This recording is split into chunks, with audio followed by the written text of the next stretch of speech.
The views expressed in this program do not necessarily reflect those of this station. Welcome to Insights into Northeast Michigan, a WBKB News public affairs program. Insights deals with the issues affecting those in the community, as well as Northeast Michigan and the state. And now, Insights into Northeast Michigan.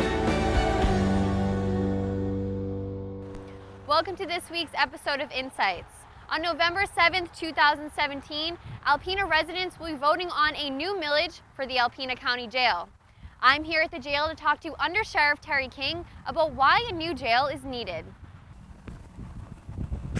We've done what we can to correct the situation, but we've been always told that when a foundation cracks and then the walls start cracking, if it goes along the mortar route, it's usually not too bad. That can be repairable.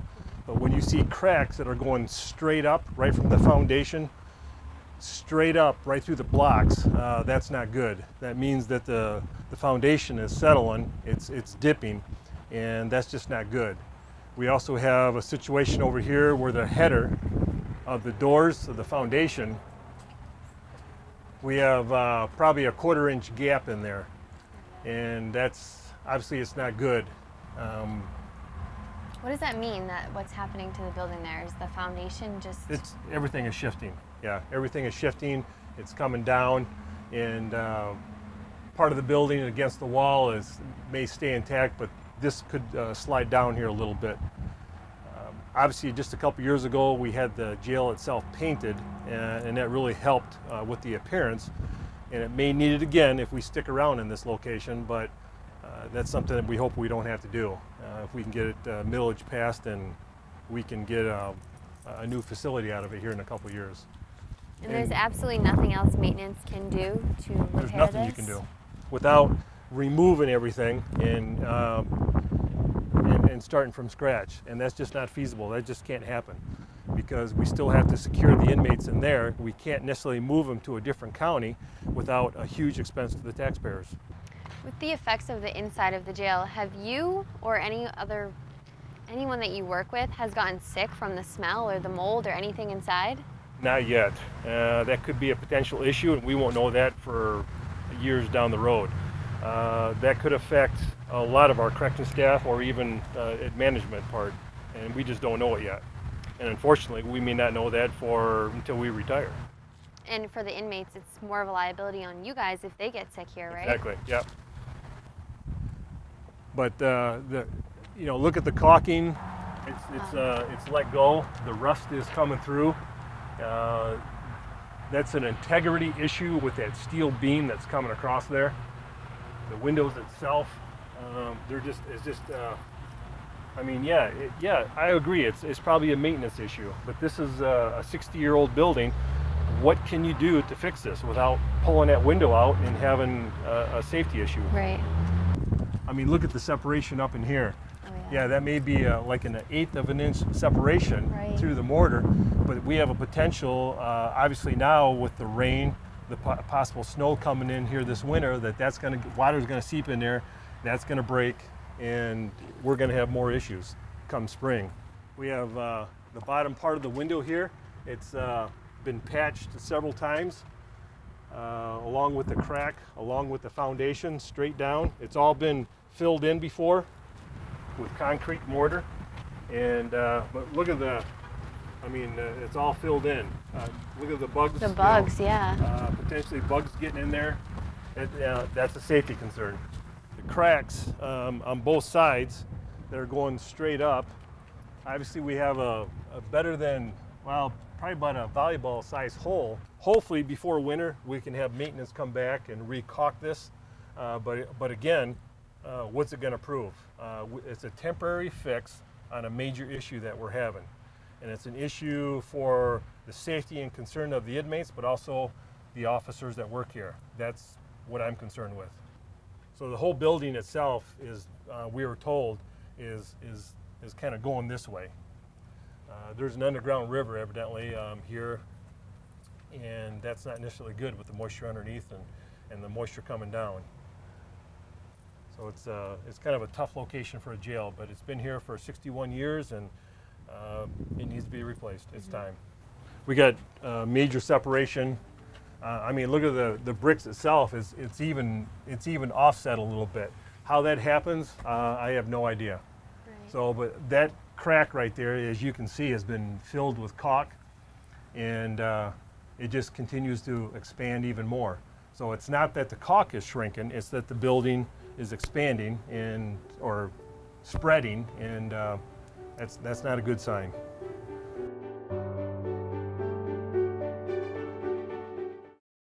Welcome back to Insights. We were just touring with Under Sheriff King. Now let's go back inside to continue with our tour. This whole area right here, this door, and then this whole crack here has been patched several times. And for some reason, it's just the wall is just separating. Is that moisture on the door? This would be a moisture, but I think it could be well, it could be oil too. But it could be moisture that's dripping down in there because it does get wet down through here on some days. But then, but it could be just an oil residue too. So one thing that we've tried to do is we've tried to maintain as best we can. The inside of the jail is better than the outside because we're dealing with the lives of our inmates. And these inmates are our next door neighbors' kids, our nieces and nephews, aunts and uncles. We have to take care of them. We have to help them the best way we can. They're here for a reason. You have to pay your debt to society, but we have to take care of them. We can't just throw them in a cell and throw the key away and forget about them. That's inhumane, and we just can't do that. Of course, we haven't painted this in a while, but the cells are constantly being painted. The floors are being repainted, the shower stalls.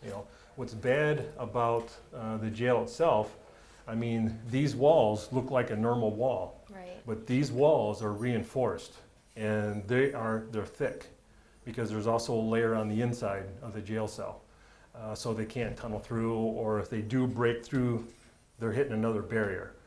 That's the idea of a jail. We have a pretty good thick wall here, but we also have a heavy wall above us. And there's no way that we can kind of drill into here for technology or through that roof because of technology, but the water seems to continue to drip through there. Right. And the moisture, you notice how warm it is back here. And it's somewhat of a cool day today, but it's stuffy in here. And if we go through the back hallway here, the first thing you'll see is the musty smell or the smell of the individuals themselves. Even though they take showers, they mop and clean the cells every day. It's just that when you have 10 people in a small area, that smell it's just hard to get rid of. Under a new facility, we'll be able to control that. But yeah, the ceiling is always an issue. These are, there's times that when we get really heavy rain and we're doing something, you can hear the water dripping. Really? Yeah. So it's like, well, sooner or later we're going to have to replace these tiles, or maintenance will go up and try to track down where the water is leaking from, and they'll try to patch it. Do you feel that because of what you guys are limited to having here, that it affects your job in any way? Whether it be technology or what you have for the inmates? Yeah, it's a tough situation to be in because one, our wages, our funding is solely taxpayer based. And for the most part, the taxpayers do a great job paying their taxes. The county commissioners do a great job allocating that money to us, to maintain our budget. But this is something that is always a battle. There's only so much money. There's almost so much money we can spend for technology. And once we get through that money, we can't go back on the taxpayers unless we have a millage or something. Right, and so that mill would not only be put towards building a new jail, but what will be inside of the new jail as far as technology and things for the inmates? The new millage will encompass building of the new facility, technology, and to furnish it also, because a lot of the information or furniture that we have here is old, obsolete stuff, and we manage what we have.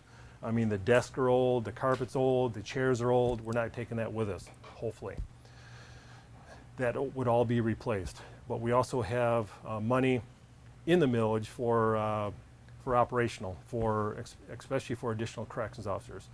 Our main goal is to do a more efficient job in the booking process, so when the officers bring people into the jail for various violations, we can release those officers and go back out on the road where we desperately need you. So obviously this is the oldest part of the jail.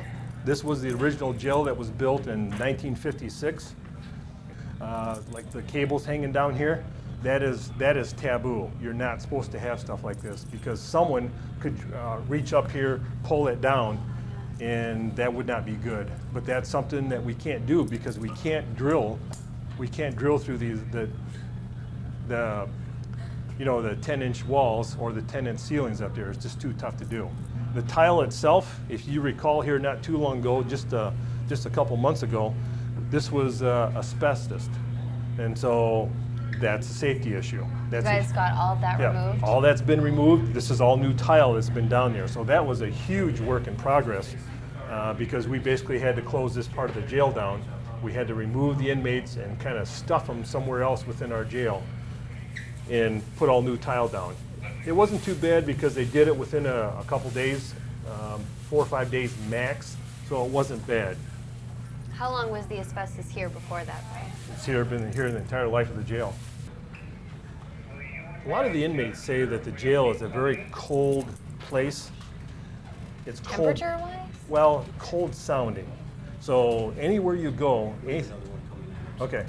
anywhere you go, anything that you do, you get steel doors, you get steel bars. That's the old type of jail. Mm-hmm. And when you close them, obviously it's a cold sounding, and a lot of people don't like that. But again, like I said, the inmates are here for a reason. So I'm gonna take you back in the jail here real quick. Okay. This is our gymnasium, and we used to feed the inmates here. We used to have benches set up, and we would feed the inmates, but that went by the wayside because we wanted to control them better. So we leave them in their cells and we feed them. The inmates used to come here and play basketball. It's not a full-size court, as you can see. It's just a very small room as a gym. But we could open the vent up here and turn the fan on, and it would bring in fresh air. And that met MDOC requirements. But now MDOC is saying they also have to have sunshine.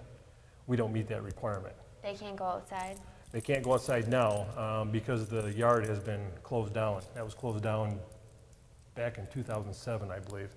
We had an inmate that escaped, and we caught him. But he got up underneath the razor wire and ran down the roof and jumped off the building back here. Now, does the MDOC have any say in you guys getting this mill? I mean, you're breaking so many of the laws and the regulations that they have for a jail. They don't... Yeah, we're not in compliance by MDOC standards because we have such an old facility. And they basically write us up every time. We do our best to get in compliance, and for a little while, for several years, we were in compliance. But now, because of the condition of the jail or the smallness of the rooms, by their change of standards, we're no longer in compliance.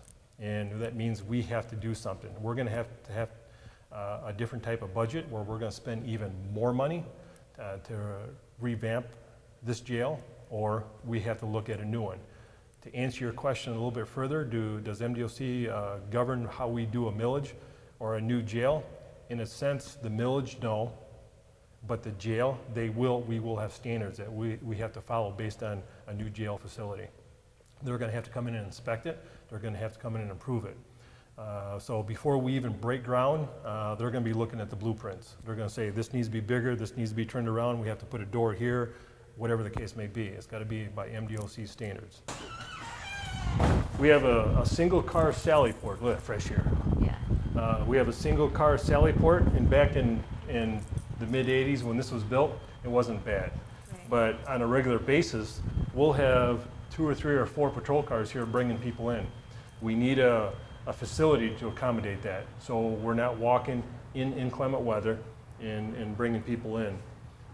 When they're first booked into the jail, this is our intake area.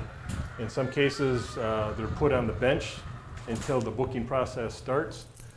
we're required at that point in time to clean them up, so we will give them a shower.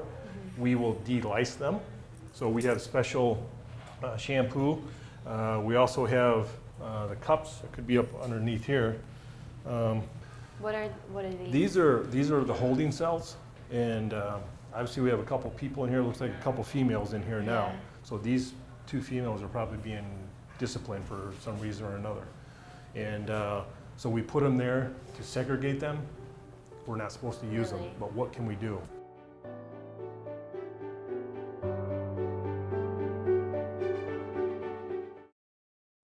Welcome back to Insights. We just got done with the tour of the Alpena County Jail. We got to see the condition it was in. Now we're going to sit down with Under Sheriff King and talk a little bit more about the millage. Do you want to explain what a millage is so that residents can understand? A millage is a form of a vote for the taxpayers. And a millage is requested of the taxpayers to continue funding of a certain situation or building or event that may transpire in the county. Right now, currently, we're asking for a millage, 1 mil for 20 years, for a new jail facility.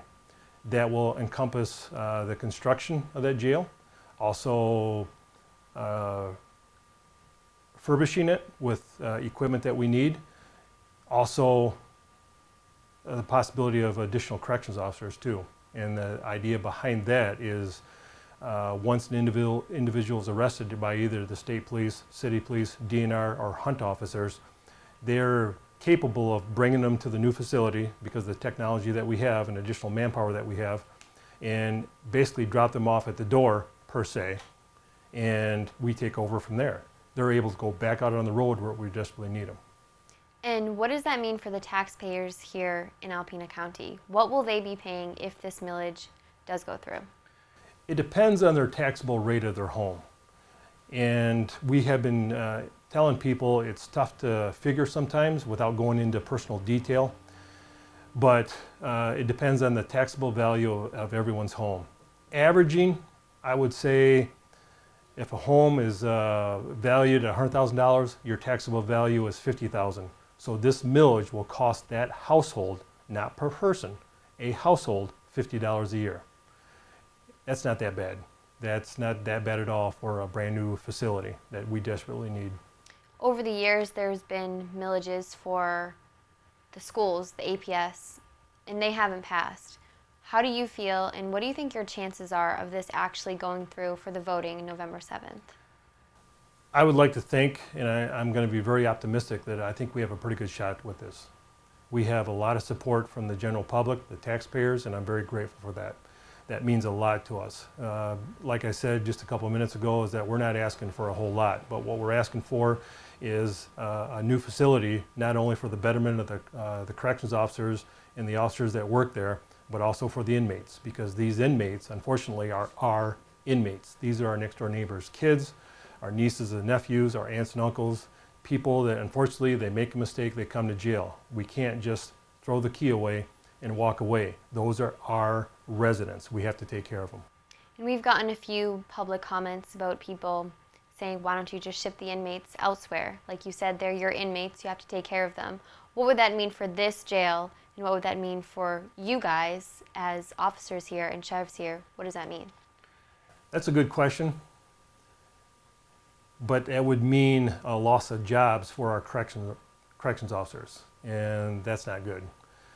One of the statutory requirements of the Sheriff's Office is we have to maintain a jail. And what the size of that jail is going to be based on our needs and what the public decides as far as this potential millage coming up.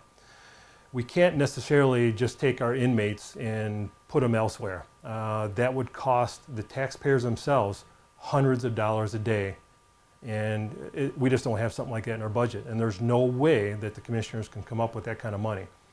That's something that is just not feasible. And that's where I'm very reluctant in bringing this to the attention of a lot of the taxpayers, because we have that possibility. If MDOC comes in and decides that we're going to close down a portion of our jail because of the condition of our jail, we now have to ship those inmates off to other parts of the state. We have to find beds.